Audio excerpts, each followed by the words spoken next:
Saan ba kasi talaga nanggaling ang matandang babaeng yun sa lugar? Bigla-bigla pa naman siyang dumating dito sa atin.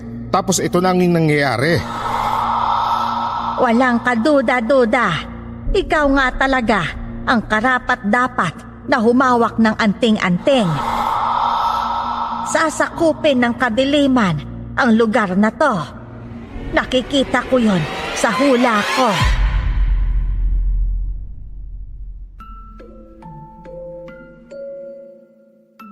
Magandang araw po sa inyo, Esperanza, at sa mga solidong tagapakinig na kagaya ko.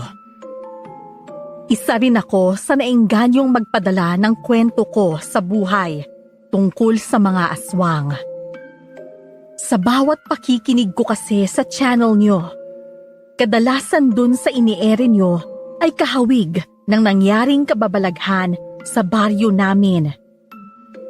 Ako yung tipo ng tao na hindi bumabase sa itsura ng isang tao para masabi mo kung ito ay masama o mabuti. Ang kagandahang anyo ay mapanlinlang at yun ang palaging paulit-ulit na sinasabi sa akin ng nanay ko noon. Ako si Elias at ito ang aking kwento. Bago ko simulan ang storya, huwag kalimutang mag-subscribe bilang suporta sa ating channel. Buisit talaga. Ilang manok ko na ang nawawala. Kapag mahuli ko yung magnanakaw na yan, ako, mapapatay ko talaga yung hayop na yan. Isipin mo ba naman, isang linggo ng sunod-sunod na nawawala yung mga alaga akong manok. Hindi lang naman ikaw ang nawala ng mga alagang hayop.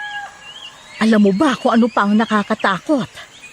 May nakakita raw na ang mga katawan ng mga hayop na yon ay nasa tabi ng kubo ng matandang babae, dun sa dulo ng purok natin. Saan ba kasi talaga nanggaling ang matandang babaeng yun sa lugar? Bigla-bigla pa naman siyang dumating dito sa atin. Tapos ito na ang nangyayari. Sabi ko kasi sa inyo, may saaswang talaga ang matandang yan. Simula nang dumating siya dito, naisip ko kaagad na aswang siya. Mailap sa mga tao tapos hindi pa lumalabas kapag may araw. Paborito niya talagang lumabas kapag takip silim na. Tapos, ang pinagtataka ko lang ay kung bakit siya may belo. Baka naman may sayad yan sa utak, yung matandang yon. Ang aga-aga ho, yung matandang babae na naman yung napag-uusapan nyo. Kailan nyo ho siya titigilan? Nako Elias, sa totoo lang, ikaw na lang tong hindi naniniwala na aswang yan. Kaya nga, hindi mo ba nakita na kapag nasa labas siya, ang lahat ng mga tao pumapasok sa kanilang bahay para magsara? Hindi naman po ibig sabihin na ayaw nyo makipagsalamuha sa atin, aswang na siya kaagad. May mga tao din pong ganun na ayaw ng maingay sa paligid niya. Ay sige nga, paano mo naman ipapaliwanag yung mga patay na alagang hayop ng mga tao dun sa tabi ng kubo niya? Baka naman po sinasadyang patayin yung mga alagang hayop nyo tsaka doon nila tinatapon para sisihin yung matanda. Ay nako, matalino kang ang bata ka. Hanggang sa isang araw, nagulat na lang ako sa ingay ng mga taong dumadaan sa tapat ng bahay ko. Naguluhan naman ako kung ano ang nangyayari at sumunod ako sa kanila doon sa gitna ng kakahuyan. Nakita ko doon ang matandang babae na may mga sugat at dugo sa balikat. Ano po nangyari sa kanya? Tanungin mo tong si Jason dahil siya lang ang nakakaalam kung ano ang ginawa niya sa matandang yan. Ano? Ano ang ginawa niyo sa kanya, Kuya Jason? Kasalanan niya rin naman yan kung bakit siya napalo ng kahoy. Bigla-bigla ba naman sumusulpot sa likuran ko? Natakot ako bigla kaya sa sobrang inis ko, ayan. Nasaktan ko siya nang hindi ko sinasadya. Nagawa mo siyang saktan sa edad niyang yan? Parang mapapatay mo na nga siya tapos hindi mo pa sinasadya. Nako, kakampihan mo pa ang matandang yan. Siyempre nagulat nga lang din ako. Saka bahala siya dyan kung mamamatay siya. Ako mismo ang huhukay ng lupa para paglibingan niya. Ang sakit niyo naman po magsalita.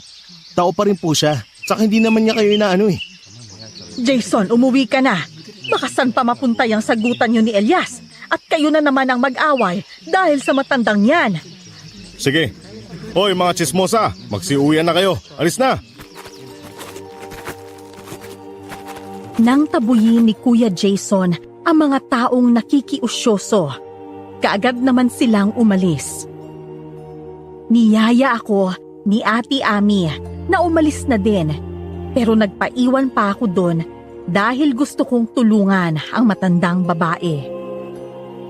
Sobra akong naawa sa sinapit niya sa mga kamay ni Kuya Jason. Inalalayan ko siyang makatayo. Nakahawak pa rin siya sa belo nito na nakatakip sa kanyang mukha. Kaya niyo pa po bang maglakad? Kasi kung hindi, bubuhatin na kita at ihatid sa kubo niyo. Oo, iho. Kaya ko pa. Salamat nga pala. Walang anuman po. Bakit po ba kayo nandito? Tsaka bakit niyo naman ginulat si Kuya Jason? Yan tuloy, nasaktan pa po niya kayo. Hindi ko naman alam na may tao dito. Paghahanap lang sana ako ng makakain. Huwag kang matakot sa akin. Hindi naman ako nananakit ng tao. Ewan ko ba kung bakit ganyan na lang kagalit ang mga tao dito sa akin. Huwag niyo na ho silang intindihin. Ganyan lang ata sila kasi walang magawa sa buhay. Alam mo ba na ang mga masasamang tao ay hindi din naman mananakit kapag hindi mo rin sila sinaktan o pinakialaman. Kaya maraming napapahamak sa mundong ito dahil mas inuuna nila ang mangialam at manakit kesa maging mabuting tao. Ako na humingi ng tawad sa ginawa ni Kuya Jason sa inyo. Bakit ikaw ang hihingin ng tawad? Wala ka namang ginawa sa akin. Kahit na ho. Sige na, ihahatid ko na ho kayo sa kubo niyo. Kaya ko na to. Natutuwa ako na may isang taong kakaiba ang tingin sa akin. Ako nga pala si Tonyang. Ikaw, anong pangalan mo? Ako naman po si Elias. Hindi naman pumayag si Aling Tonyang na ihahatid ko siya sa bahay nila. Hanggang ilang araw pa ang lumipas. Panay pa rin ang tsismis ng mga tao tungkol kay Aling Tonyang. Kung ano-ano na lang ang kanilang sinasabi. Pero hindi na ako nagbibitiw ng salita. Nang sa ganon, hindi ako magkaroon ng kaaway sa lugar namin. Ang dinig ko, Ami, nagkasakit daw yung matanda pagkatapos kong bugbugin. Naikwento sa akin yun nung nagtitinda dyan sa tindahan kasi bumili raw ng gamot eh. Ay alangan naman na hindi siya magkakasakit. Sa lakas ba naman ng pagpalo mo sa kanya? Hindi, ang pinagtataka ko lang, sabi sa akin ng tindera, wala na raw yung sugat niya sa braso. Ni wala nga raw tong bakas ng pasa eh. Aba, imposible naman yon. 2 araw pa lang nung mabugbog mo siya. Dapat nga, namamaga pa yun. Kaya nga, sinasabi ko sa'yo na may saaswang talaga yung matandang yun. Oo nga Pero kung sa bagay, yung mga aswang kasi na yan, may langis daw na pinapahid para mabilis gumaling ang mga sugat nila. Maya-maya pa, nakita namin si Aling Tonyang na dumaan at may kausap itong dalaga. Ngayon ko lang din nakita ang dalaga sa lugar namin. Nagmamadali namang lumapit si Ate Ami at Kuya Jason, kaya sumunod ako. Sinigawan nila ang matandang babae nang hawakan nito ang kamay ng dalaga. Hoy tanda, bitawan mo yung kamay niya! Oh, ikaw na naman. May pinag-uusapan lang kami, kaya huwag kang istorbo. Bibitawan mo ba siya o babalian kita ng braso? O sige na, hayaan mo na ang dalagang makaalis. Bitawan mo na siya. Aling Tonyang, baka ho nagmamadali yung babaeng yan kaya bitawan niyo na ho siya. Ano? Hindi ako nagmamadali ha. May pinag-uusapan lang kami. Sasabay sana ako sa kanya papunta sa palengke dahil bagong lipat lang ako dito. May problema po ba? Oo, malaking problema. Ang mabuti pa, magpasama ka na lang kay Elias na pumunta sa palengke. At ikaw na matanda ka, umalis ka na rito. Himala, lumabas ka ng may araw. Sige na nga iha. Kay Elias ka na lang magpasama kasi mabait yan. Hindi kagaya ng iba dito na masama ang ugali. Hindi naman po sa ganon, Ale. Kasi, kawawa naman ang dalaga. Baka maligaw mamaya. Ay, o sige na iha. Aalis na ako. Sige ho. Salamat po. Ngumiti naman ako sa matandang babae. Pero halos hindi ito makatingin sa akin. Masyado itong mailap. Nang wala na ang matanda, inakbayan ni Ate Ami ang babae at binigyan ng payo. Medyo naguluhan pa ang babae pero diniretso na siya kaagad ni Kuya Jason. Sa totoo lang kasi, dayo din ang matandang yan dito sa amin. Saka huwag kang magtiwala sa kanya kasi kilala siyang aswang dito. Ano? Isa siyang aswang? Wala pa naman nagpapatunay doon. Parang chismis lang kasi nga kakaiba siya. Ang mabuti pa, ihatid na kita sa palengke. Basta iha, huwag kang magpasama sa kanya dahil baka mapano ka. Oo. Samahan mo na siya, Elias. Saka ihatid mo siya sa bahay niya kung saan man siya nakatira. Oho. Nagkakilala kami ng dalagang si Jasmine at nagtataka siyang nagtanong sa akin kung totoo ang paratang nila kay Aling Tonyang. Ginawa ko naman ang lahat para hindi siya maniwala kina Ate Ami at Kuya Jason. Totoo naman talaga na walang nakakita na pumapasan ng tao si Aling Tonyang, kaya hindi siya pwedeng paghinalaan na aswang. Basta ako, kahit ano pang iparatang nila kay Aling Tonyang, hindi ako naniniwala. Pwera na lang kung ako talaga yung makakita. Napansin ko nga rin na may takip yung mukha niya. Pero kaya lang naman kami nagkausap kasi tinanong ko siya at siya naman ang nagboluntaryong sumama sa akin. Mukhang mabait naman yun. Tsaka yung mukha ng matandang yun, wala pang nakakita. Siguro, ayaw niya lang na makita o ano. Hindi ka ba nagtataka kung bakit hindi niya pinapakita ang mukha niya? Hindi naman. Bilang isang tao, ikaw mismo yung bahala kung ano yung gagawin mo sa sarili mo. Tsaka, hindi ako mapanghusgang tao, no? Grabe, ang bait mo naman. Sige, hindi na ako maniniwala na aswang si Aling Tonyang. Huwag kang maniwala kasi wala naman talagang nakakita doon at walang magpapatunay na aswang siya. Marami pa kaming napag-usapan ni Jasmine bago ko siya hinatid sa bahay niya. Hanggang sa makalipas ang 2 linggo, nagulat na lang kami nang makita ang isang bangkay ng batang lalaki sa lugar namin. Wala itong bakas na sinaktan at ang tanging sugat lang nito ay sa kanyang leeg. Nandun din ang nanay ng bata at naikwento niya na magkasama pa raw sila ng anak niya kagabi. Pero nagpaalam itong lumabas at hindi na nakabalik. Kahit isang patak ng dugo, wala ding bahid doon. Dumating naman si Aling Tonyang, kaya itinaboy siya ng matandang lalaki. Kita mo na, Tonyang. Ikaw ba talaga ay may dalang kamalasan dito sa amin? Bakit ba sa akin mo sinisisi ang nangyari sa batang yan? Wala akong alam dyan kung bakit siya namatay. Baka aswang ang uminom sa dugo niya. Paano mo naman nasabi na aswang? Alangan naman na sino. Magagawa bang kagatin ng normal na tao ang batang yan tapos iinumin ng dugo? Magsiuwian na nga kayong lahat. Total, nandito na rin naman ang mga taga-bayan para mag-imbestiga sa nangyari. Mahirap na, baka may matipuan na naman ang aswang dito. Kaya nga tara na, magsialisa na tayo dito. Ikaw, Aling Tonyang, kung wala kang plano umalis dito, bantayan mo lang ang batang namatay na yan. Kuya Jason, tama na ho yan. Ikaw ba, Elias, hanggang ngayon, hindi pa rin ba nagbabago ang tingin mo sa babaeng yan? Hoy, darating ang araw na papalayasin ka ng mga taga-baryo dito sa amin, tanda. Hindi naman kasi tama na ganyan yung pakikitungo nyo sa kanya. Kung totoong aswang si Aling Tonyang, dapat maayos ang trato ng lahat sa kanya nang sa ganon, hindi siya magalit at mangbiktima sa lugar natin.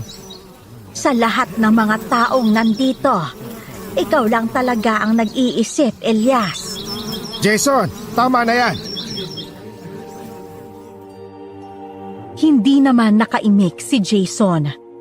Umalis na rin kaagad ang matandang babae, kaya naiwan kami doon na nagtitinginan. Nakita kong tinapik ni Mang Cardo ang balikat ni Kuya Jason. Napahilamos rin ako sa aking mukha. Sobrang nakakaawa kasi ang pamilya ng batang naiwan. Tama naman ang sinasabi ni Elias. Mali talaga tayo.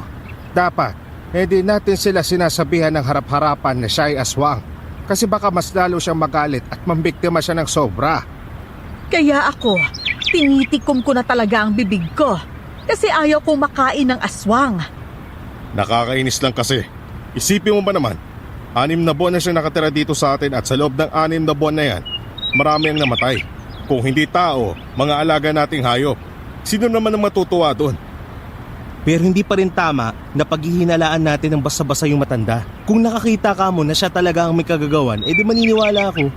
Palalayasin natin siya kapag mapatunayan na may kinalaman siya doon. Sa tingin mo ba, magpapahuli yung matandang yon? Natural, mag-iingat yun para hindi makita o mahuli.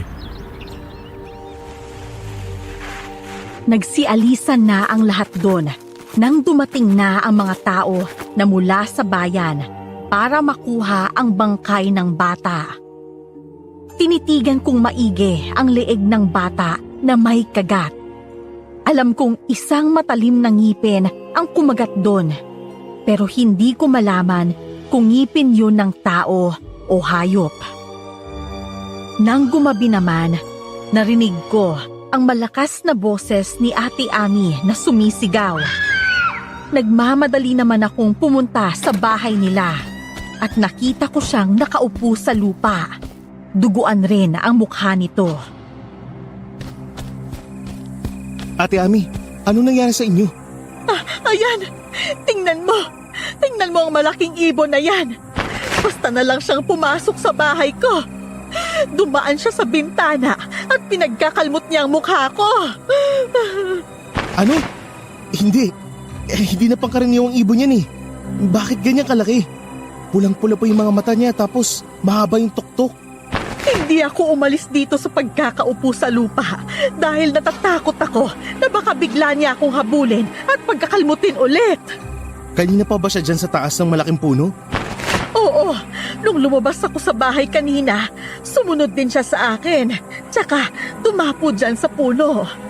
Tatakbo sana ako paalis dito, pero inatake niya ako. Parang ayaw niya akong umalis dito, kaya nakabantay lang siya sa akin. Itataboy natin yung hayop na ibon na yan. Paano mo naman gagawin yon? Baka atakihin ka niyan. Basta ako ang bahala. Titiradurin ko lang siya, sana lang matamaan ko. Kumuha ako ng bato para gawing bala sa tirador ko. Nasapul ko sa mukha ang ibon at lumipad ito papunta sa kinaroroonan ko. Sinundan ko ulit ang pagtirador sa kanya, kaya natamaan ang tuktok niya. Nagulat ako nang maging isa itong nilalang na sobrang payat na may pangit na itsura. Para siyang sigbin na ewan.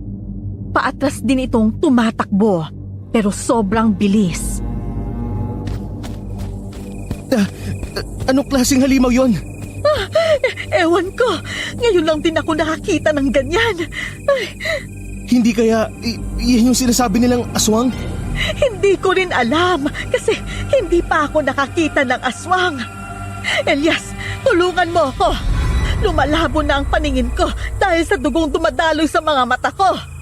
Tsaka ang hapdi ng mga sugat ko.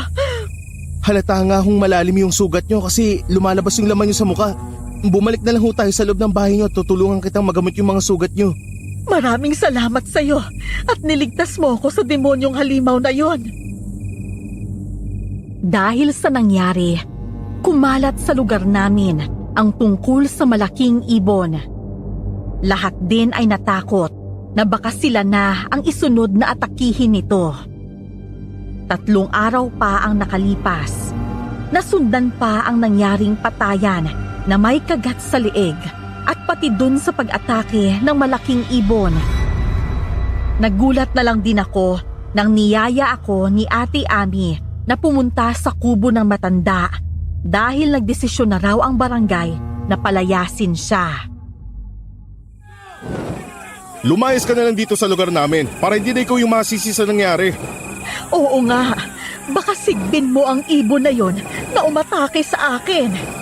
Tingnan mo ang nangyari sa mukha ko, Aling Tonyang. Alam ko naman na marami akong sinasabi sa iyo na hindi maganda. Pero pinagsisihan ko na yon. Ikaw talaga may dala ng kamalasan dito sa lugar namin eh. Maawa ka naman. Marami nang namatay dito kaya umalis ka na. Eh bakit ako aalis? Ang lupa na tinitirikan ng kubo ko ay akin. Kaya hindi niyo ako mapapaalis. Pwede ko kayong kasuhan kapag sinaktan niyo ako dito sa loob ng pamamahay ko. Hindi namin gagawin yon dahil nandito kami para makiusap. Aling Tonyang, maawa ka naman sa mga nanay na nawalan ng anak. Ano ba ang nagawa ko? Wala akong ginagawa sa mga yan. Marami ang hindi naniniwala sa sinabi ni Aling Tonyang na wala siyang kinalaman sa mga nangyari. Lahat sila gusto nang mapaalis ang matanda. Nagulat naman ako nang magsalita si Jasmine at kinakampihan nito ang matandang babae. Ayon sa kanya, wala ni kahit sino man ang may karapatan na paalisin ang matandang babae dahil wala silang sapat na ebidensya. Tamang sinasabi ni Jasmine. Noon ko pa sinabi sa inyo na hindi basta-bastang mapapaalis ang matandang yan dito hanggat walang ebidensya. Anong ebidensya pa bang kailangan, ha? Na kumakain siya ng tao. Hindi ako sang-ayon sa pagpapalayas niyo sa kanya. Hindi ba ang usapan sa barangay, hindi pwedeng palayasin ang matanda hanggat merong humahadlang? Isa ako sa hindi makakapayag na papaalisin siya dito. Ako rin, hindi din ako sang-ayon na paalisin siya. Ano bang meron sa matandang yan at pinoprotektahan mo siya, Elias? Hindi ko rin po alam eh, pero wala talagang basehan para tawagin o akusahan natin na aswang si Aling Tonyang. Mas lalo namang nagkagulo ang mga tao dahil sa mga sinabi ko. Hanggang sa sinara na lang din ng matanda ang pintuan ng kubo niya. Galit namang tumingin sa amin si Kuya Jason at nagawa pa kaming iduro. Inawat naman ito ni Ate Ami. Umanda talaga kayo sa akin kapag mapatunayan ko na aswang ang matandang yan, ha? Kayo ang may kasalanan kung sakaling may mamatay pa ulit dito sa atin. Ano naman ho ang kasalanan namin? Hindi ba dapat ikaw ang sisihin dahil masyado mong ginagalit ang matanda? Ang mga aswang, hindi yan ang bibiktima kung hindi niyo papakialaman. Ang narinig ko, tahimik na naman pala ang matanda nung unang dating niya. Pero tinawag niyo siyang aswang, kaya doon nagsimula ang patayan dito. At paano mo naman nalaman yan, ha? Hindi na mahalaga kung paano. Pero malakas ang kutob ko na maitim ang puso mo. Isa kang masamang tao. Sasampalin kitang babae ka! Jason, ano ka ba? Bata lang yan. Huwag kang mananakit. Kuya Jason, kung sasama lang din pala ang loob nyo kapag sinabihan kayo ng masasakit na salita, ang mabuti pa, huwag na kayong sumagot. Ginagawa ko lang naman to para sa lugar natin. Pero kung hindi nyo gusto na protektahan ko ang baryo, sige, simula ngayon, hindi na ako mangingialam. Jason! Jason, sandali! Nagpasalamat naman si Jasmine sa akin dahil nagkaisa ako sa desisyon niya. Hindi na rin lumabas ang matanda sa loob ng kanyang kubo, kaya umalis na rin kami doon. Masaya ako dahil hindi na tuluyan ang pagpapalayas sa matandang babae. Hanggang isang hapon, pumunta ako sa bukid para kumuha ng gulay. Nakasalubong ko bigla ang matandang babae. Medyo natakot pa ako nang makita ko ang suot niyang kulay itim na mahabang damit, tsaka itim din ang belo niya. May bitbit pa itong malaking kawa. Isinantabi ko ang takot ko, tsaka kinausap siya. Aling Tonyang, mukhang madaming ulam ang lulutuin natin ah. Aba, oo. Alam mo kasi, mas gusto ko ang maraming ulam kesa sa kanin.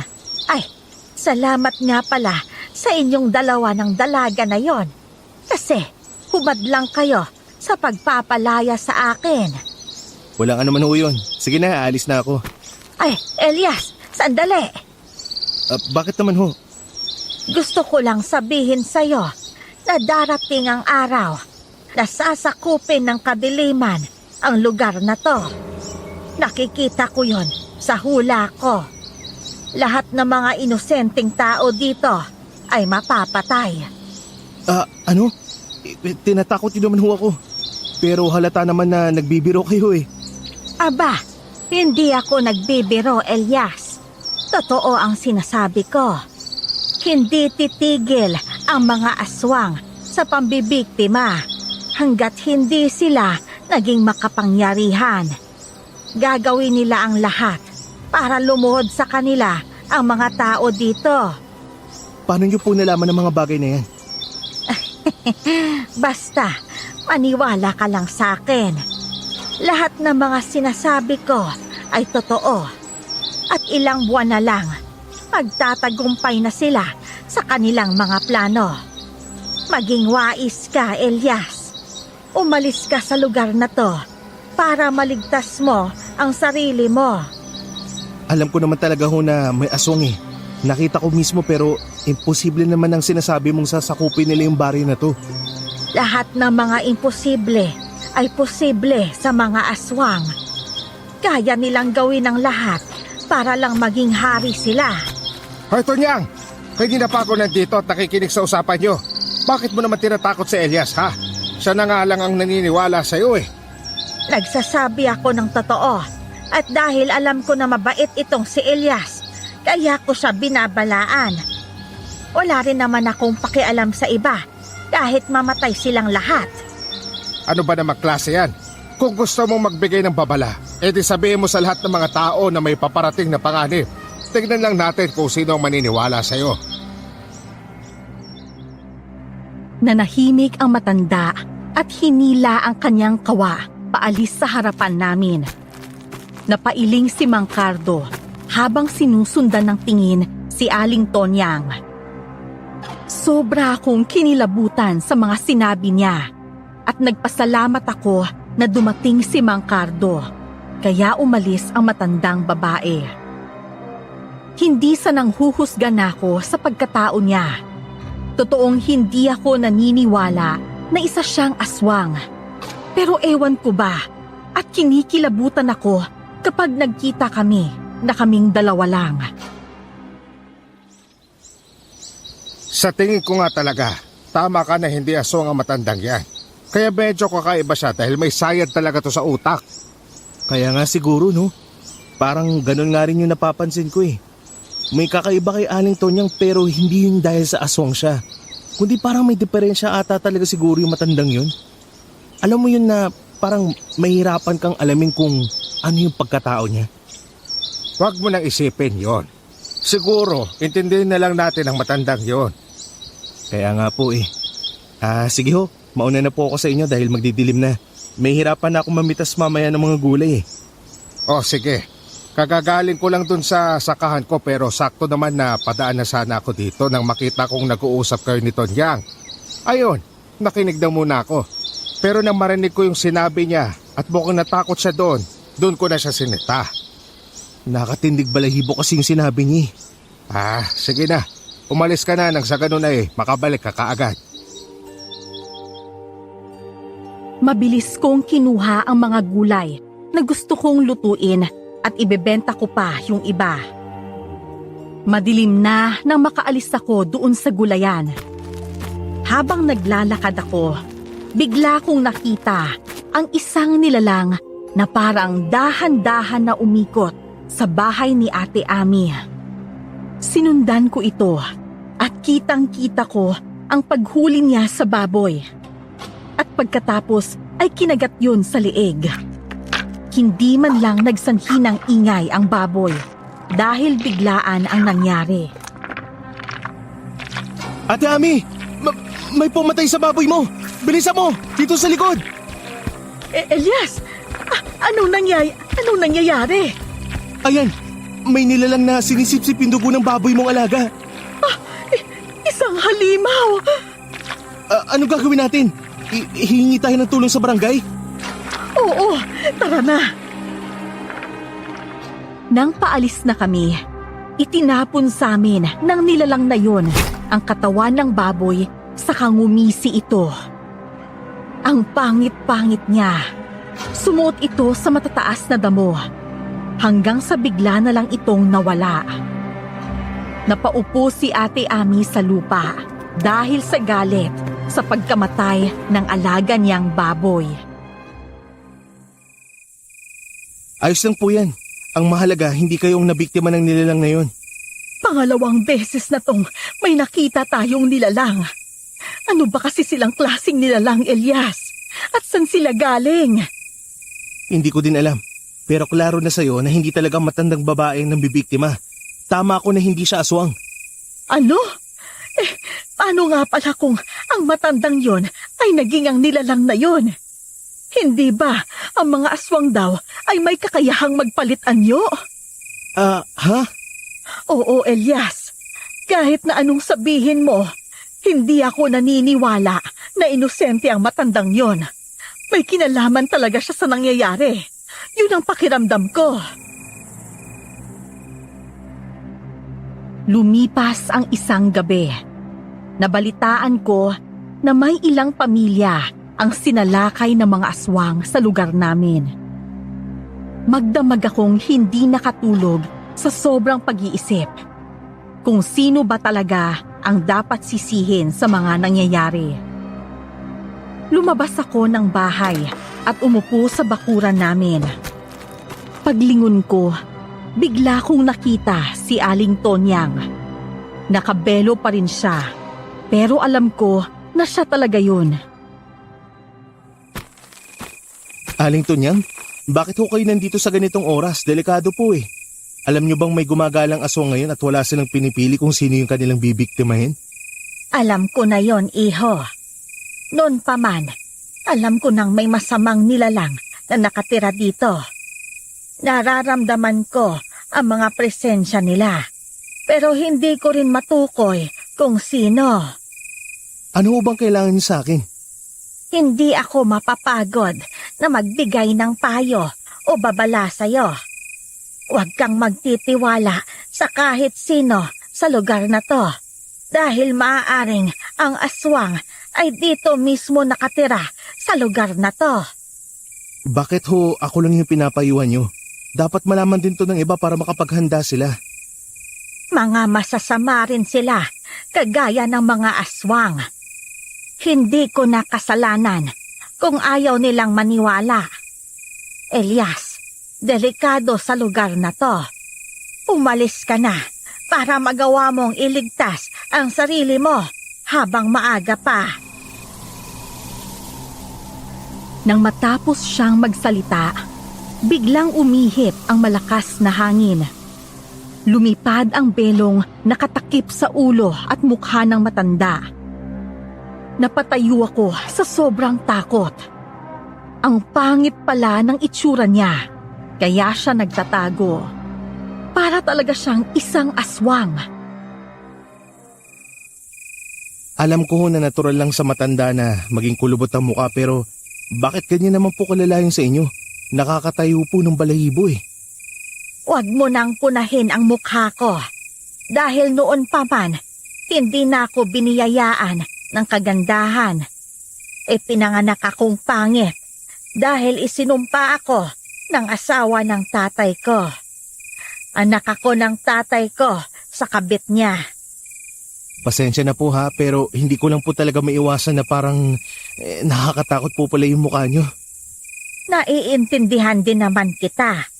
Sa totoo lang, ito rin ang dahilan kung bakit ko tinatago ang itsura ko.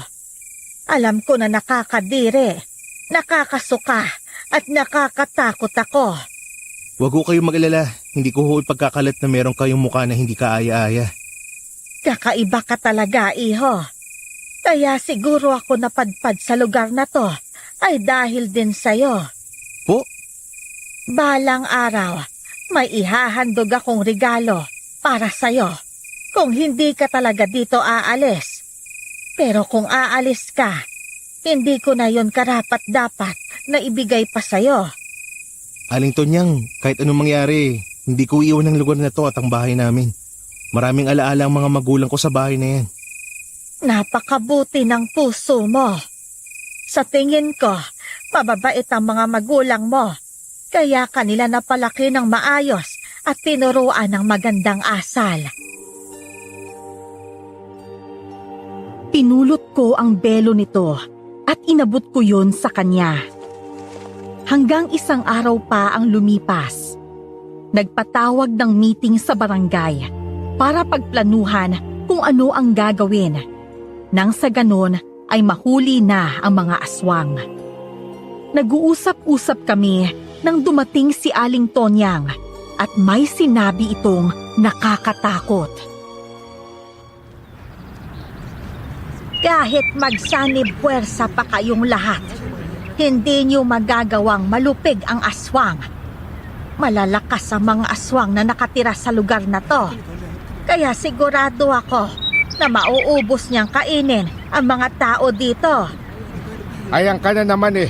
Bakit hindi ka nalang tumulong sa pag-isip ng paraan kung paano ma-corner ang aswang na yan? E di mas lalo mo kaming pinag-alala at tinakot eh. Hindi ko kayo tinatakot. Nagsasabi ako ng totoo. Sa tingin niyo ba, hindi matalino ang mga yon?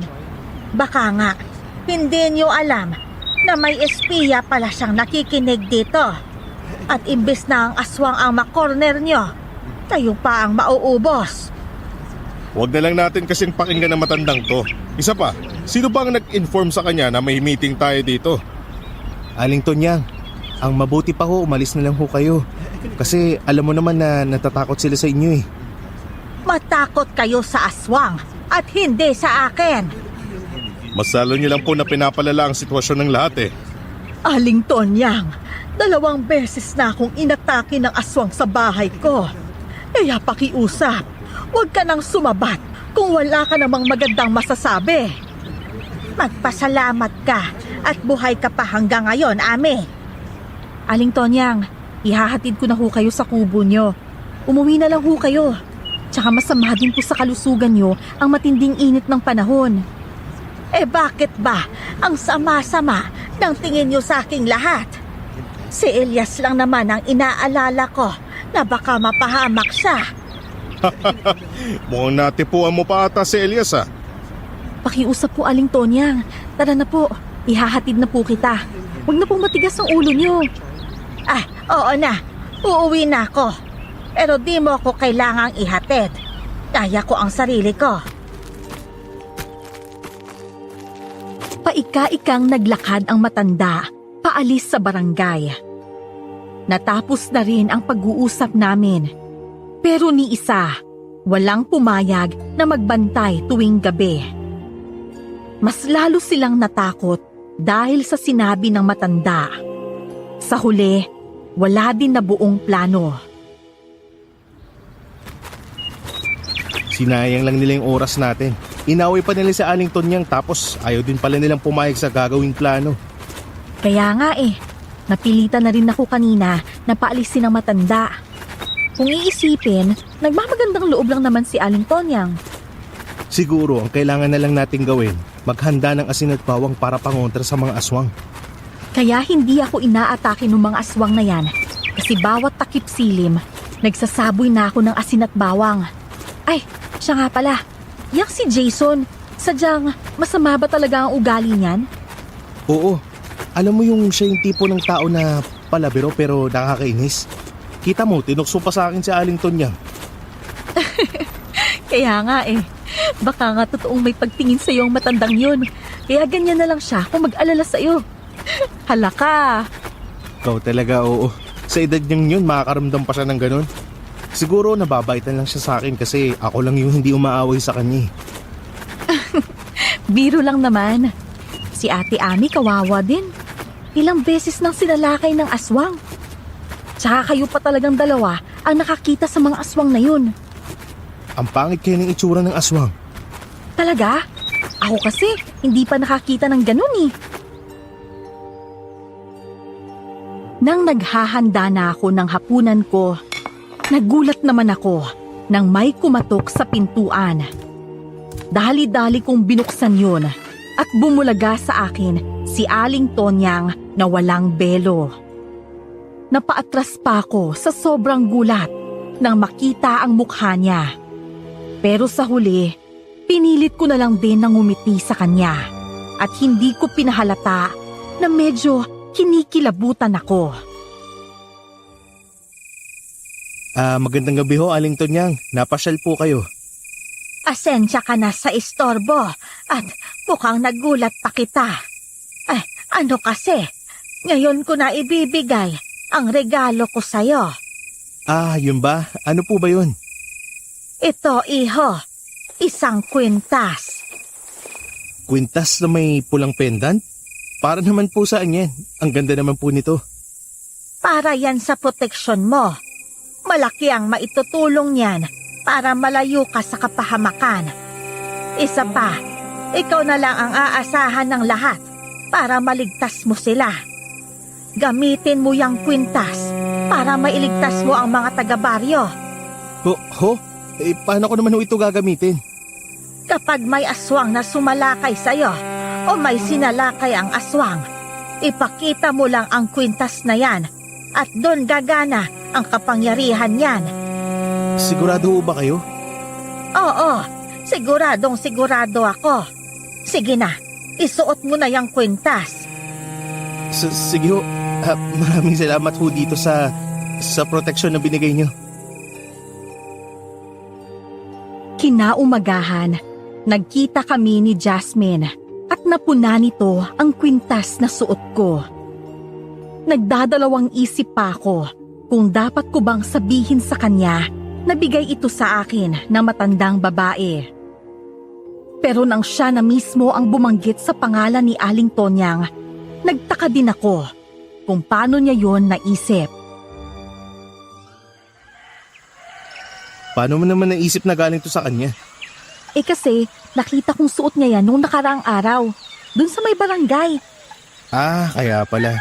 Hindi ko nga alam kung totoong para daw to sa proteksyon sa aswang eh. Tinuruan ka ba niya kung paano mo gagamitin yan? Ang sabi niya sa akin, kapag raw may aswang na sumalakay sa akin, ipakita ko lang. Saka doon na raw gagana yung kapangyarihan ng kwintas na to. Tama yun. Mas mabuti na rin na may ganyan ka para may panangga ka sa mga masasamang nilalang na nakapaligid sa'yo. Sa tingin mo ba tunay to? Bakit kaya sa akin ito binigay? Siguro tunay yan. Tsaka siguro ikaw yung binigyan yan kasi nakikita niyang ikaw ang karapat-dapat na magmay-ari niyan. Mabait ka kasi, tsaka may mabuting puso. Ang tawag kasi dyan, anting-anting. Anting-anting? Nakakarinig na ako ng ganyan pero di ba yung mga ganyang gamit mga sinaunang panahon pa? Sinaunang panahon na nag-e-exist pa rin hanggang ngayon. Nakasalubong naman namin si Mang Cardo at may dala itong sprayer para sa palay. Kung hindi ako nagkakamali, galing siya sa kanyang palayan. Napangiti ito habang nakatingin sa amin ni Jasmine. Alam ko naman ang ibig sabihin ng ngiti niya. Yun bang tinutukso niya kami sa isa't isa. Patagal ng patagal. Nagiging malapit na kayo sa isa't isa, no? Nagkataon lang po na nagkita kami ni Elias. Ikaw talaga. Masyado ka naman defensive. Ika nga nila. Wala namang ibig sabihin yung sinabi ko pero kung nagkakatuluyan kayong dalawa bagay na bagay kayo. Nako, sa ganda ba naman ni Jasmine imposible ho na papatol siya sa akin. Mambubukid lang naman po ako. Gwapo ka rin naman kaya bagay lang kayong dalawa. Ay sige na, baka nakakaabala na ako sa inyo. Kailangan ko nang umalis. Sige ho. Nagkatinginan kami ni Jasmine sa kasabay na tumawa nang makaalis si Mang Cardo. Pareho rin kaming nahihiya sa isa't isa. Binalik ko na lang ang usapan sa anting-anting na binigay sa akin ni Aling Tonyang. Kinuha ko yun sa leeg ko, saka pinahawak sa kanya. Ramdam ko ang lakas ng enerhiya ng anting-anting na to. Grabe, kakaiba din no? Paano mo naman yung nararamdaman? Basta, itago mo yan ng maayos na hindi mananakaw o makukuha ng iba. Kasi sigurado ako na maraming magkaka-interest dyan. Lalo na kapag malaman nilang panlaban yan sa aswang. Ay, teka nga pala, bakit ganyan na lang kayo ka-close ni Mang Cardo? Mabait kasi yung matandang yan, saka masipag. Madalas kami magkasama dun sa bukid. Mga 1 taon na rin siguro nang lumipat siya dito. Nauna lang siya ng kaunti kay Aling Tonyang. Lumipat lang siya pero may sakahan siya dito? Kasi ang lupa na yan ay binili niya sa matandang kaibigan niya. Nung namatay yung kaibigan niya, siya na yung nag-asikaso. Tsaka yung matanda na yun din yung nagdala rin sa kanya rito. Ah, ganun ba? Hindi ko naisip na tanggalin sa leeg ko ang anting-anting na binigay sa akin ni Aling Tonyang. Isang araw naman, nakita kong nagtitipon sa tindahan sina Ate Ami. Pumunta din ako doon para makinig kung ano ang latest chismis na nagaganap sa barangay. 2 araw din ang lumipas na hindi nagpaparamdam ang mga nilalang na yon at wala ding nabibiktima. Halika rito, Elias. May tanong kami sa'yo. Ano naman ho yun? Ikaw talagang lalaki ka. Palihim ka palang pumuporma doon kay Jasmine, ha? Si Mang Cardo ang nagkwento sa amin na nahuli daw niya kayong nag-uusap. Ito talagang si Mang Cardo, sinabi pa talaga dito. Kasi, bagay na bagay naman talaga kayo. Ang gandang bata ni Jasmine, tapos ikaw, gwapo ka naman. Tigawan mo na kasi. Huwag ka na magpaligoy-ligoy pa. Oo nga naman. Saka yung mga titigan nyo sa isa't isa, iba din kasi. Halata masyado na pareho kayong nagkakagustuhan. Ha? Nako, hindi po yun totoo. Magkaibigan lang po talaga kami ni Jasmine. Talaga lang ha. Makabalang araw, magulat na lang kami na nobya mo na siya. Sandali nga. Saan naman galing ang kwintas mo na yan? Kakaiba ang tali niya na. Parang gawa sa lubid. Ito ho? Galing po ito kay Aling Tonyang. Bigay niya po ito kasi daw panlaban to sa mga aswang. Natataboy daw nito yung mga masasamang nilalang eh. Totoo ba yan? Yun po yung sabi niya sa akin. Ito naman si Elias. Ang dali talagang maniwala sa matanda na yun. Sa edad kong to, wala pa akong narinig na kaya magtaboy ng kwintas ang aswang. Meron po itong pulang pendant. Teka, papakita ko nga po pala sa inyo. Huwag na, Elias. Alam mo naman na parang may sayad ang matandang yun pero naniwala ka rin sa kanya. Balik mo yan dahil baka yan pa yung magpapahamak sa'yo. Oo nga, Elias.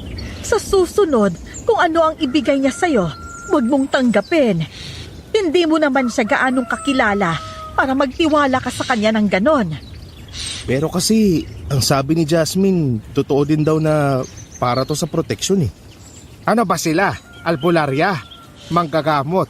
Kung hindi manggagamot ang magbigay sa'yo, hindi yan totoo. Baka kamo yan pa yung dahilan para habulin ka ng mga aswang eh. Tignan niyo po kasi muna. Tako, ayaw ko. Hindi ako interesado na makita yan. Uuwi na ako sa amin at magpapakain pa ako ng mga manok ko. O siya, yan na kayo. Ako nga rin eh. Gusto ko din na kumain ng almusal. Susunod ako sa inyo. Elias, ibalik mo yan sa matanda. Ayokong mapahamak ka ng dahil dyan. Isang gabi, pumunta ako sa bahay ni Jasmine para yayain siyang gumala. Baka sakaling makasalubong ko ang aswang. Gusto kong makita kung totoo ang sinasabi ng matandang babae na yon sa akin. Nang makarating ako sa bahay ni Jasmine, nakita ko siyang may kalaban na aswang. Kagaya ng sinabi sa akin ng matanda noon, inilabas ko ang kwintas At basta na lang umilaw yon ng nakakasilaw. Aswang! Tignan mo tong anting-anting ko! Elias, nandito ka? Kanina pa kami naglalaban ng aswang na to, pero ang lakas niya. Tignan mo ang aswang. Umaatras siya habang tinatakpan yung kanyang mga mata dahil sa silaw na nanggagaling sa anting-anting. Isa lang ang ibig sabihin nun. Takot siya sa anting-anting at totoo nga na may kapangyarihan ang bagay na yan. Hindi nga nagsisinungaling si Aling Tonyang. Tunay nga ang proteksyong ito. Nawala na ang aswang. Sigurado ako na matatakot na siyang mambiktima, lalo nang alam niyang may katapat na siya. Jasmine, bakit nga pala ganun ka kagaling makipaglaban? Nagtatumbling ka pa sa ere tapos parang lumulutang ka habang nilalabanan siya. Ano? Bakit naman ako lulutang sa ere? Dati kasi akong nagkakarate, kaya may alam talaga ako sa laban. Pasensya ka na, hindi ko nasabi ka agad sa'yo. Ikaw naman kasi, hindi ka nagtatanong. Nakita ni na Ate Ami to kanina at hindi sila naniniwala na may kapangyarihan to. Pinagtatawanan pa nga nila ako kasi nagpapaniwala daw ako kay Aling Tonyang. Siguro hindi sila maniniwala. Pero ang mahalaga, alam mong tunay yan. Elias, pwede mong iligtas ang baryo na to gamit ang anting-anting na yan. Dapat nilang malaman na may kapangyarihan ako para hindi na sila matakot sa mga aswang. Wag! Kung maaari, ilihim mo na lang muna ang bagay na yan. Kasi marami ang kukuha dyan kapag may makaalam na tunay ngang nagpapataboy yan ng aswang. Sige.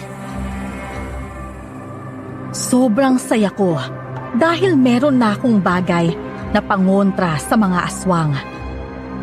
Malakas na ang loob kong lumabas tuwing gabi dahil alam kong wala na akong dapat nakatakutan. Kinaumagahan naman, nakita ko si Kuya Jason na nagkakape sa tindahan ni Marimar. Lumapit ako sa kanya, pero kaagad itong lumayo sa akin. Kuya Jason, dito pa kayo nagkakape sa tindahan. Ang mahal-mahal dito eh. Wala kang pakialam. Ho? Biro lang naman. Alam nyo, may kukwento po ako sa inyo. Ako na pala magbabantay sa mga aswang tuwing gabi. Ano? Lalapain ka lang ng mga yun, kaya huwag ka nang mag-abala. Halata naman na duwag ka din kagaya ng iba. Hindi ako duwag. Mamayang gabi, sisimulan ko na pagbabantay sa baryo natin. Baka naman yung pinagmamalaki mo yung anting-anting na binigay sa'yo ng matanda. Nako, huwag ka na mag-abala pa. Napansin ko lang ho na parang hindi magandang mood nyo ngayon. Galit ho ba kayo sa akin? Bakit naman ako magagalit sa'yo? Naiinis lang ako sa pangyayaring to dahil wala man lang ginagawa mga taga-bayan para matulungan tayo sa problema. Lumalala na yung patayan at dumadami na rin ang nasisiraan ng ulo. Isa ka na doon, Elias. Ang aga-aga nandito ka na kaagad, Jason. Siguro, makikinig ka na naman sa mga chismis, ano? Para maipasa ka sa amin ni Mang Cardo. Isa ka pa. Maiwan ko na nga kayong dalawa. Oh, napano yun, Elias? Aba, ewan ko. Parang wala sa magandang mood si Kuya Jason eh. Pati ako nasungitan niya tuloy. Nako, alam ko na kung bakit yan nagkakaganyan. Siguro, hiniwalayan niya ng babae niya. Paano ba naman? Yung babae kasi, may asawa at anak na. Baka mas pinili ng babae ang pamilya niya kesa dyan. Kayo talaga Ate Ami, ang dami niyo po talagang alam. Ay nako, sa chismosa kong to, hindi ko pa ba malalaman ang tungkol sa bagay na yan? Wala talagang maitatago sa akin. Baka may makarinig sa inyo at parating nila kay Kuya Jason. Abay wala akong pakialam. Tsaka ilang araw ko na rin naman napapansin na nagkakaganyan si Jason. Inom nga yan ng inom tuwing gabi, kaya nag-aalala sa kanya si Mang Cardo. Himala, wala si Mang Cardo dito ngayon ah. Baka nasa sakahan niya. Ay, siya nga pala. Bakit suot mo pa rin hanggang ngayon ang kwintas na yan? Wala ka bang plano na isoli yan dun sa matanda? Huwag na ho muna, baka sumama pa yung loob sa akin nun. Isipin niya na hindi ko nagustuhan tong kwintas sa binigay niya sa akin. Ay, o sige, ikaw ang bahala. Nang sumapit naman ang hapon, kakauwi ko lang galing sa bukid. Mga 3:00 yun ng hapon bago ako nakarating sa bahay. Nabigla ako sa pagdating ni Ate Ami sa bahay at gusto niyang mahiram sa akin ang kwintas na binigay ni Aling Tonyang. Nahihiya din naman akong huwag ibigay yun sa kanya. Kailan niyo naman ito babalik sa akin, Ate Ami? Mamayang mga 5:00 ng hapon. Gusto ko kasing ipakita to sa anak ko. Huwag kang mag-alala. Ipapakita ko lang naman yan sa kanya. Anak? Di ba wala naman ang anak niyo dito? Umuwi siya kahapon. Ay, sige na Elias. Hiramin ko lang muna sandali ha. Oo, pero kapag matapos na ninyong gamitin, pakibalik na lang ho sa akin kaagad. Baka kasi mapansin ni Aling Tonyang na hindi ko suot yan at magalit pa siya sa akin. O sige, ibabalik ko yan kaagad. Hinintay ko si Ate Ami sa bahay hanggang sa sumapit ang 5:00 pero hindi ito dumating. Nang dumilim na, bumisita si Jasmine sa bahay. Napansin nito na hindi ko suot ang anting-anting. Kaya nagtaka siya at nagtanong sa akin. Sinabi ko naman sa kanya na pinahiram ko yon kay Ate Ami, kaya sobra siyang nabigla. Ang sabi niya kasi ibabalik din naman niya kaagad kasi ipapakita lang naman yun sa anak niya. Pero hanggang ngayon hindi pa siya pumupunta dito. Nakakahiya naman na kunin ko yun sa kanya dahil baka anong isipin niya. Bakit mo naman kasi pinahiram? Hindi ba ang sabi sa'yo, ingatan mo yun at huwag mong hayaan na makuha ng iba? Ikaw talaga, hindi ka kasi nakikinig Nahihiya ako dun kay Ate Ami. Tsaka matagal nang pinagsamahan namin nun. Baka anong isipin niya kapag tumanggi ako. Wala ka nang pakialam kung anong iisipin nun. Ang dapat mo kasing ginawa, inangatwiran ka para maprotektahan mo ang kwintas na yun. Para hindi na tayo magtalo, ang mabuti pa, puntahan na lang natin si Ate Ami sa bahay niya ngayon. Nandun din naman yung anak niya raw . Paano kung dinala pala yun ng anak niya? Lagot ka talaga kay Aling Tonyang. Binigyan ka na nga ng proteksyon, nagawa mo pang ipamigay sa iba. Pinuntahan namin si Ate Ami sa kanilang bahay ng gabing yon. Nahalata kong galit na galit si Jasmine sa akin dahil halos hindi niya ako magawang tingnan o kausapin man lang. Alam ko naman na nag-aalala siya sa akin. Pero alam ko rin na hindi ako tatraidorin ni Ate Ami dahil kilala ko talaga ang ugali nito. Nagulat pa si Ate Ami nang makita kami. Merong dahon na tinatapal si Ate Ami sa kanyang ulo. Ate Ami, pasensya na talaga sa istorbo ha. Ay, walang anuman. Pumasok muna kayo dito sa loob. Sige ho. Tara Jasmine, dito na tayo mag-usap sa loob ng bahay nila. Hindi na po kami magpapaligoy-ligoy pa. Kaya po kami naparito ay nang sa ganon, mabawi namin sa iyo ang kwintas. Kwintas? Oo, yung kwintas na hiniram niyo sa akin kanina sa bahay. Mga 3:00 ho ng hapon . Yun yung sabi niyo sa akin, pagka 5:00, ihatid niyo po yun sa akin. Pero hindi naman ho kayo dumating, kaya ako na po yung pumunta dito. Kailangan ko na ho kasi yun . Anong kwintas ang tinutukoy niyo? Yung kwintas po na binigay ni Aling Tonyang sa akin, imposible ho na makakalimutan yung hiniram niyo sa akin yun. Ibalik niyo na po sa amin yun kasi kailangan yun ni Elias. Ay, teka nga sandali. Naguguluhan naman ako sa inyong dalawa. Bakit sa akin yung hinahanap? Hindi ko naaalala na pumunta ako sa bahay mo, Elias. Tsaka, hiniram ko yun. Nako, ano naman ang gagawin ko doon? Pero kayo talaga yung pumunta sa bahay. Ang sabi niyo pa sa akin, gusto mong ipakita yun sa anak mo. Aba, Elias, huwag mo akong sinisisi sa pagkawala ng kwintas na yon. Wala akong pakialam doon at hindi ko yun hiniram sa'yo. Buong araw akong nandito sa bahay kasi sumasakit ang ulo ko. Ano ho? Ate Ami, parang ahawan niyo na. Ibalik niyo na ho sa akin yun. Ano nga ang ibabalik ko? Wala nga sa akin. Tsaka hindi umuwi ang anak ko. Nasa ibang bansa yon at nagtatrabaho. Baka naman nagkamali ka lang. Hindi ako pwedeng magkamali. Ikaw talaga yun . Sige nga, kung ako nga talaga ang nanghiram, ano naman ang gagawin ko doon? Ewan ko sa inyo. Nagtaka nga ako nung bakit bigla kang nagka-interest doon pero pinahiram na lang kita kasi nahihiya din ako sa'yo. Wala nga talaga sa akin ang kwintas na yon. Ay, Diyos ko naman, Elias. Patawarin mo ko, pero wala talaga sa akin yon. Elias, mukhang nagsasabi nga ng totoo si Ate Ami. Ang mabuti pa, umuwi na lang tayo. Pero, Jasmine, gusto kong mabawi yung kwintas. Paano mo naman yun babawiin? Wala nga sa kanya. Umuwi na lang tayo. Dali! Hinila ako ni Jasmine para umalis doon sa bahay ni Ate Ami. Nagtaka naman ako dahil biglang nagbago ang desisyon niya. Kani-kanina lang, siya ang may kagustuhang makuha ang kwintas. Pero ngayon, nagmamadali na siyang bumalik sa bahay. Nang makarating kami sa bahay, doon naman niya ipinaliwanag sa akin kung ano ang kanyang napuna kay Ate Ami. Ano na naman ba yung nagpabago sa desisyon mo? Hindi ba gusto mo rin na mabawi ko yung kwintas na yun? Napansin ko kasi kanina na totoong hindi niya alam ang nangyayari. Malakas ang kutob ko na ginamit ng aswang si Ami para makuha ang kwintas sa'yo. Ano? Paano naman nila yung gagawin?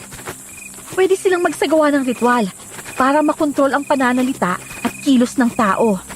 Pwede rin na maipainom silang gayuma sa isang tao para mapasunod ito sa kagustuhan nila. At yun ang nangyari kay Ate Ami.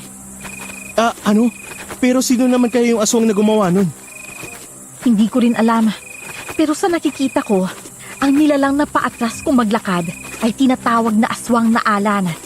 At ang aswang naman na humihigop ng dugo ng tao ay aswang na Maranhig. Paano mo naman nalaman ang pagkakaiba nila? Marami akong alam tungkol sa mga aswang, Elias. Pero ang isipin natin ay kung paano natin mahahanap ang kwintas na yun. Hindi nila pwedeng itapon ang kwintas o sirain dahil sagrado yun. Ang maggagawa lang nila doon ay ilibing sa lupa para hindi ito mahanap. May hirapan tayong hanapin yun. Hindi natin mahanap yun ng tayo lang. Kakailanganin natin ang tulong ni Aling Tonyang. Kinaumagahan naman, sumama si Jasmine sa akin na pumunta sa bukid. Nakasalubong ulit namin si Mang Cardo na may bitbit na pala. Ngumiti lang siya sa amin, saka nagsimulang maglakad paalis. Pero bigla naman itong tinawag ni Jasmine. Mabilis na napalingon sa amin ang matandang lalaki. Bakit ha? Nagmamadali kasi ako Bakit humay pala kayong dala? Saan kayo nanggaling? Doon sa sakahan ko. Naghukay kasi ako ng lupa doon para taniman ng mga gulay Pagod na nga ako at nagugutom na rin. Ganun ho ba? Oh, sige. Mauna na ako sa inyo ni Elias ha. Sige ho, pasensya na po sa abala. Ayos lang iho. O siya, ayos na ako. Iba talagang matandang yun, no? Sobrang masipag. Alam mo, kulang na lang 24 oras kung magtrabaho sa sakahan niya Sinabi mo pa. Simula nung dumating siya dito, ganyan na talaga yan. Alam mo na, sarili niya lang yung binubuhay niya pero kailangan niya raw magtrabaho para kung sakaling manghina na siya, di meron siyang naitabing pera para sa panggastos niya sa sarili niya. Tama nga naman. Kakaiba din ang mindset ng mga matatanda, no? Oo, wala na raw din kasi siyang pamilya Ganun ba? Tara na, punta na tayo sa bukid. Sige.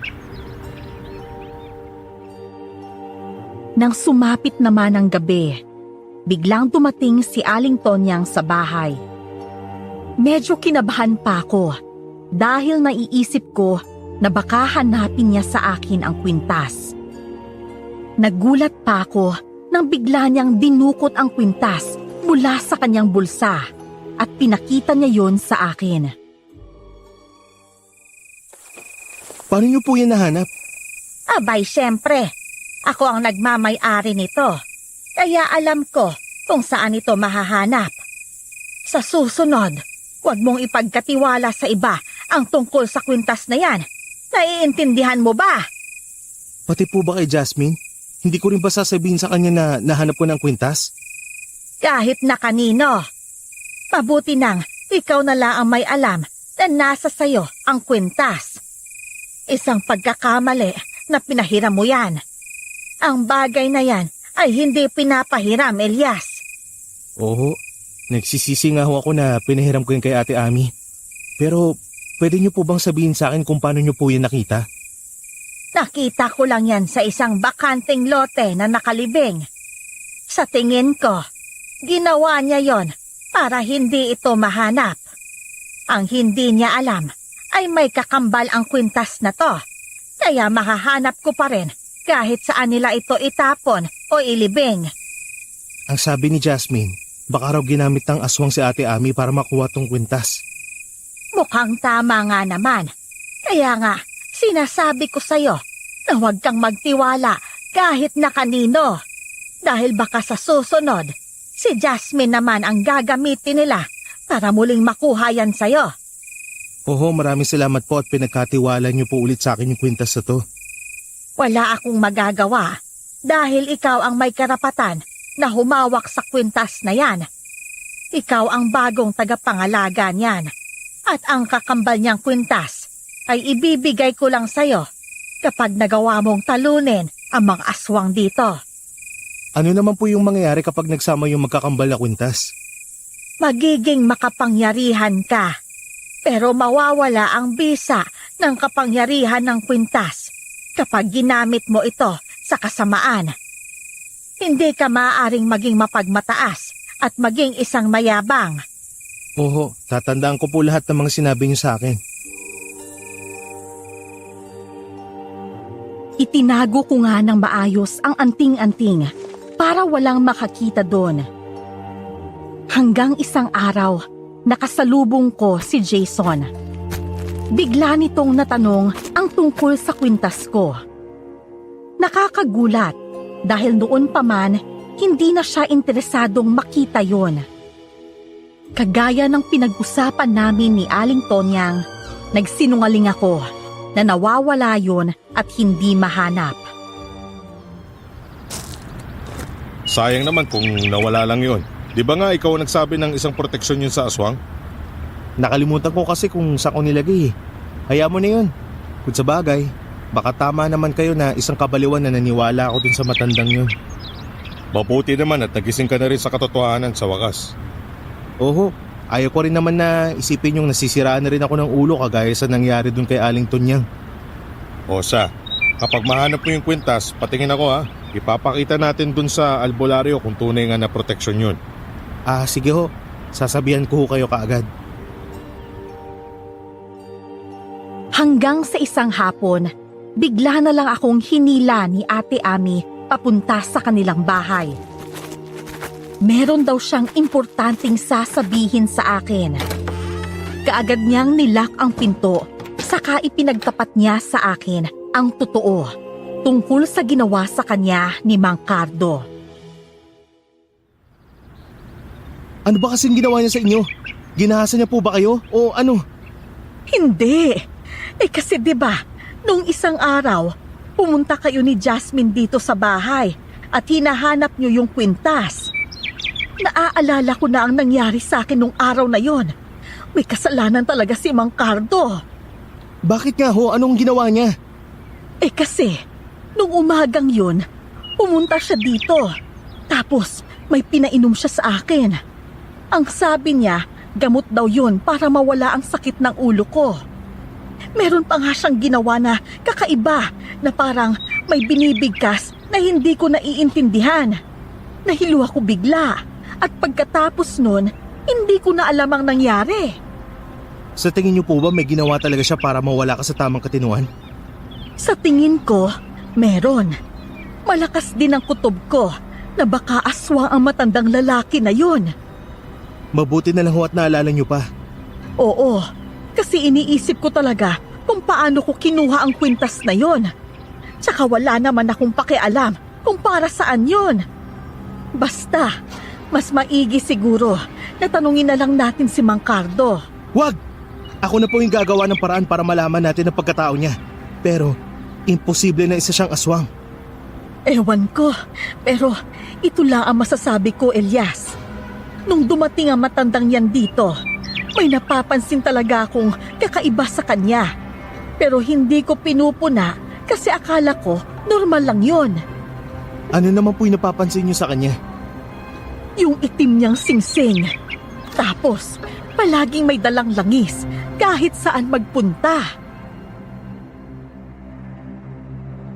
Nakapag-isip-isip din ako dahil sa sinabi ni Ate Ami. Nang gumabi, nagulat ako nang biglang dumating si Mang Cardo. Ang kwintas ko ay nasa loob lamang ng bulsa ko para madali kong mahugot kung sakaling may mangyayari. Ang ikinagulat ko pa, biglang naging aswang si Mang Cardo sa harapan ko at galit na galit ito sa akin. Kayong wala na sa iyo ang kwintas. Wala ka ng laban sa akin. Pwisit kang lalaki ka. Kayo yung nilalang na nakita kong sumisipsip ng dugo ng baboy na Ate Ami. Oh, ako ang aswang na maranhig. Kaunti na lang sana at magtatagumpay na ako maangkin ang lugar na to. Pero dumating ka at ang litek na matandang yun. Ikaw pa ang gagamitin niya para matalo kaming mga aswang. Walang nga kayo. Tama nga hinala ni Ami na may kinalaman kayo sa nangyari sa kanya. Ginamit niyo siya para makuha sa akin yung kwintas. Naging matalino lang ako, Elias. Papatayin na kita ngayon at isusunod ko na ang amin na yun. Naghanda siya para sumalakay sa akin. Kaya mabilis kong kinuha ang kwintas sa loob ng bulsa ko at pinakita yon sa kanya. Bigla na namang umilaw ang kwintas, kaya nasilawan ang aswang. Sa pagkakataon na yon, biglang dumating si Aling Tonyang. Hindi! Ilayo mo sa akin ang kwintas na yan! Paano mo yan nahanap? Ako ang nakahanap niyan at hindi si Elias. Nararamdaman ko na susugurin mo siya ngayon, kaya ako naparito. Noon pa man, nakikita ko na sa hula ko na ikaw ang aswang na pumapatay sa lugar na to. Mga walang hiya kayo! Malas mo lang dahil mas matalino ako kesa sa'yo, aswang na maranhig. Isa lang akong manghuhula, pero malakas ako. Hindi ka mananalo sa akin hanggat hawak ko ang kwintas na to. Oo nga, tama ka. Pero papatay ko ang babae maghuhula na to. Mabilis niyang sinalakay si Aling Tonyang, kaya tumalsik naman ang matandang babae. Nasugatan si Aling Tonyang sa tiyan nang bigla niya itong kalmutin. Tumakbo ako sa kanilang kinaroroonan at tinutok ko ang liwanag ng kwintas sa mga mata ni Mang Cardo. Nang hindi nito nakayanan ang silaw na nagsisimula doon sa anting-anting, kaagad itong tumakas. Kahit iilan pa sila, hindi kanila matatalo, Elias. Oho, gagamutin na po muna natin yung sugat nyo. Ito ang kakambal ng kwintas. Gamitin mo yan para kahit magsanib ng puwersa ang mga aswang, hindi sila mananalo sa'yo. Maraming salamat po. Huwag kang mag-alala sa akin. Ako na ang bahala sa sarili ko. Meron akong sariling gamot sa bahay na madaling magpapahilom sa mga sugat ko. Pero mukhang malalim ho yung sugat nyo. Sigurado po ba kayo na kaya nyo pang bumalik sa kubo nyo? Oo, kayang-kaya ko pa. Kinaumagahan, sinabi ko sa lahat na isang aswang si Mang Cardo. Naniwala naman sa akin si Ate Ami, kaya nagkaisa kaming lahat na sugurin ang matanda. Kasama ko rin si Jason ng araw na yon. Marami pa sana ang hindi naniwala. Pero nang maabutan namin na wala na ang matanda sa bahay niya, dun lang din sila nag-isip kung bakit ito tumakas. Sigurado nga talaga, Elias. Isang aswang si Mang Cardo kaya siya tumakas. Oo, aswang talaga siya. Kung marami pa ang hindi naniniwala sa sinabi ko, ngayon na mismo ang patunay. Basta ako, noon pa man, malakas na ang kutob ko na may itim na lihim ang matandang yon. Anak nang, siya lang pala ang aswang dito pero kung sino-sino ang tinuturo natin. Inutulang tayong lahat ng lintik na yudiputang Mangkardo na yon. Ang mahalaga, makakampante na tayo na wala na ang aswang dito. Malaya na tayong makapag-alaga ng mga hayop dahil wala na ang aswang na sumisip-sip ng dugo nila. Pero hindi pa tayo nakakasigurado kung hindi siya babalik. Kailangan pa rin natin mag-ingat. Oo, magdoble ingat tayong lahat. Marami ang nagpasalamat sa akin dahil nahuli ko na isang aswang si Mangkardo. Pero ang pinoproblema naman ng lahat ay baka bigla itong bumalik at gumante. Hanggang makalipas ang isang araw, may dumating na sulat para kay Jason. Palabas na sana ako ng bahay para ihatid yon sa kanya. Pero saktong dumating naman si Jasmine. Jasmine, bakit ka nga pala naparito? Nandito ako para makiusap sa'yo.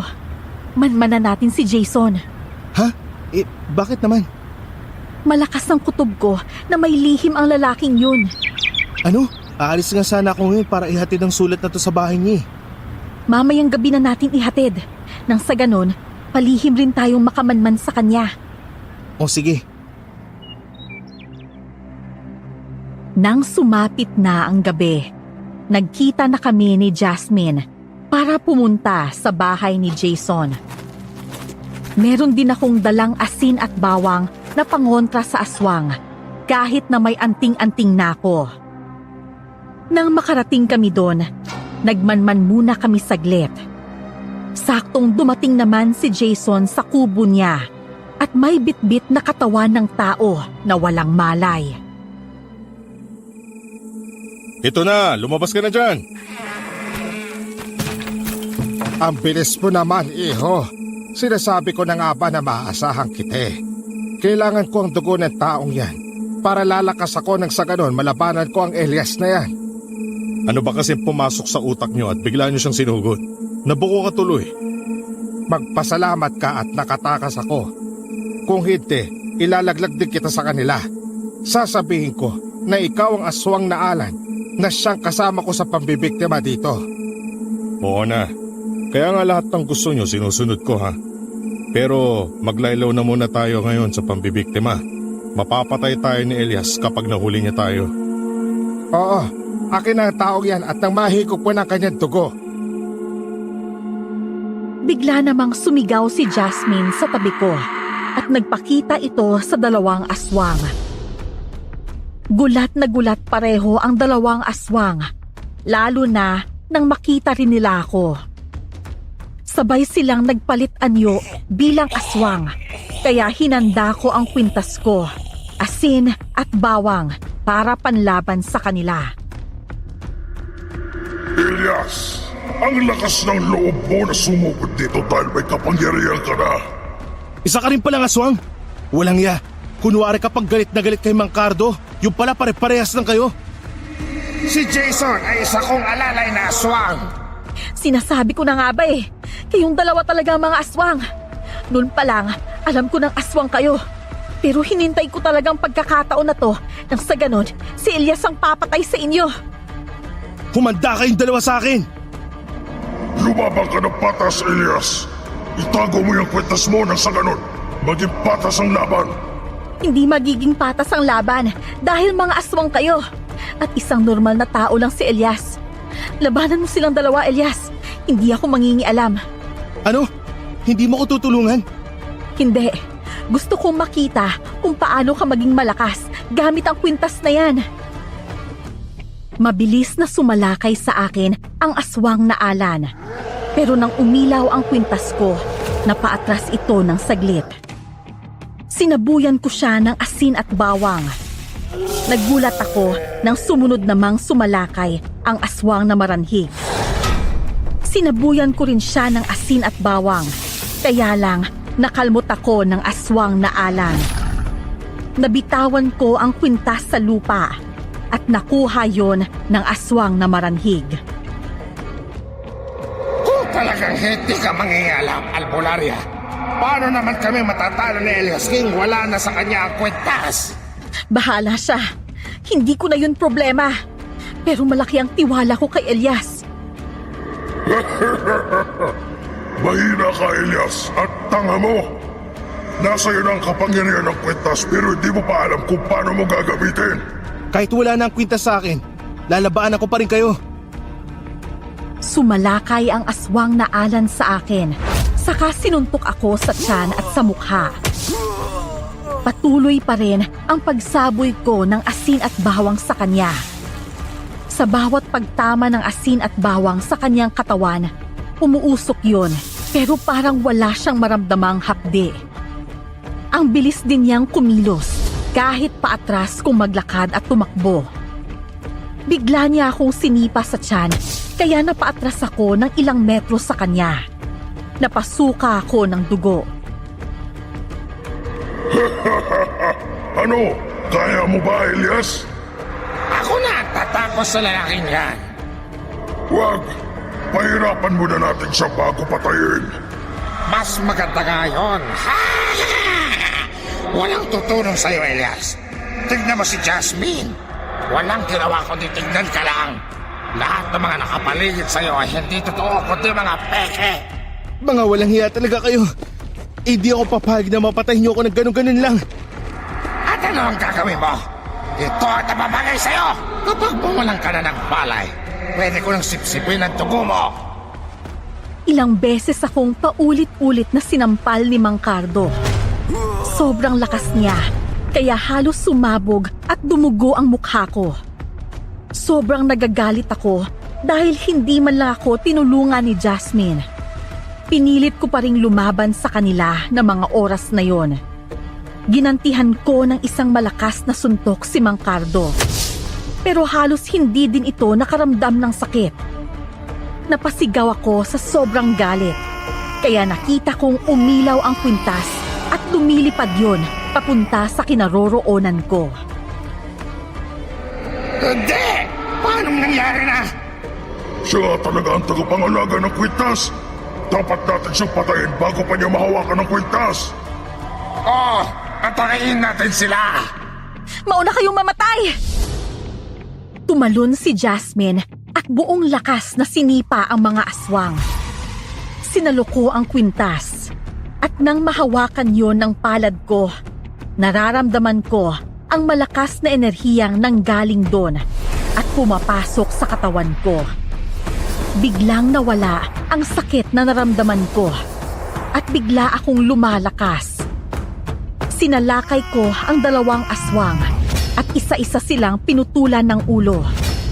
Ganun ko sila kadaling natalo dahil sa lakas na nakuha ko sa kwintas.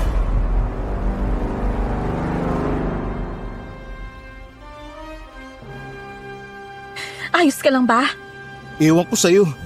Uy, sorry na. Alam ko naman kasing kaya mong labanan ng mga yun. Huwag mo akong kakausapin ha. Albularya ka pala tapos hindi mo sinabi. Alam mo rin pala kung sino yung aswang pero hindi mo pa rin sinabi. Manluloko ka din kagaya nila. Wag ko raw kasi sabihin, sabi ni Auntie. Auntie? Sino bang auntie mo? Si Auntie Tonyang. Kasi may tiwala din siya sa'yo na kaya mong patayin ng mga aswang. Hindi na ako umimik kay Jasmine na mga oras na yon. Iniwan namin doon ang mga pugot na katawan ng mga aswang. Kinaumagahan, narinig kong pinagkakaguluhan ng mga tao ang mga katawan ng aswang sa barangay. At sinunog nila ito. Hindi ko rin sinabi na ako ang pumatay dahil ayokong maging mayabang. Napadalaw rin sina Aling Tonyang at Jasmine sa bahay ng umagang yon. Ang dami niyo nilihim sa akin tapos gusto niyo nakakausapin ko kayo? Kaya lang naman namin yon ginawa ay para makita namin ang dedikasyon mo na mahanap at mapatay ang mga aswang. Walang kaduda-duda. Ikaw nga talaga ang karapat-dapat na humawak ng anting-anting. Hindi naman ako niinis sa inyo, Aling Tonyang eh. Niinis ako dyan, sa kasama nyo. Sa akin? Oh, mag-usap na muna kayo ha. Iiwan ko na muna kayo. Hinayaan mo lang ako na mabugbog ako ng aswang? Tignan mo nga yung itsura ko. Puro maga. Sorry na nga. Hindi ko naman hahayaan na papatayin ka nila eh. Sige, papatawarin kita. Pero papakasalan mo ako Ano? Ayaw mo? Gusto. Nagpakasal kami ni Jasmine matapos ang nangyari, Miss Esperanza.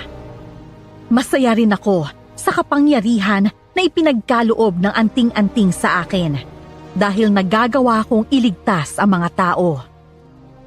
May anak na rin kami ngayon ni Jasmine na 10 taon at siya ang palagi kong kasama para pumuksa ng mga aswang. Hanggang dito na lang po ang aking kwento. Maraming salamat po at more power sa inyong channel.